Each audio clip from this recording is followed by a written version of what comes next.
बिस्मिल्लाहिर्रहमानिर्रहीम। मेरे प्यारे मुसलमान भाइयों, मिर्जा इंजीनियर यानी कि छोकरा दे लौंडा लपाड़ा ਇਹਦੀ एक वीडियो आई है। ਇਹਨੇ अपनी वीडियो के अंदर अल्लाह के हबीब की दाढ़ी मुबारक दी ते पगड़ी मुबारक दी किवें तौहीन कीती है। तवज्जो फरमाओ। ਇਹਨੇ आख्या कि उलमा दी दाढ़ियां ते पगड़ियां इंज ने जिवें एक मजदूर दा बेलचा ते कुदाल है। हालांकि तुहानूं पता होना चाहिए दाढ़ी जिहड़ी है मेरे कमली वाले दी सुन्नत मुबारक है, पगड़ी जिहड़ी है ये भी मेरे महबूब दी सुन्नत मुबारक है।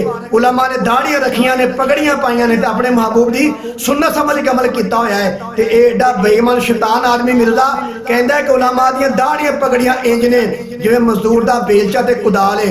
हुण दसो ए नबी दी सुन्नत दी तौहीन है कि नहीं है? नबी दी सुन्नत दाढ़ी मुबारक दी पगड़ी दी तौहीन है कि नहीं है? हुण कोई बंदा आखे कि मिर्जा प्लंबर जिहड़ा है नबी दी सुन्नतां दा गुस्ताख नहीं, नबी दे तरीकिਆਂ दा गुस्ताख नहीं, ते उन्होंने मैं कहना चाहना वा स्पैशलिस्ट डॉक्टर कोलों अपने दिमाग दा इलाज करवाओ। अगर यह गुस्ताख नहीं होण फिर कायनात कोई भी गुस्ताख नहीं।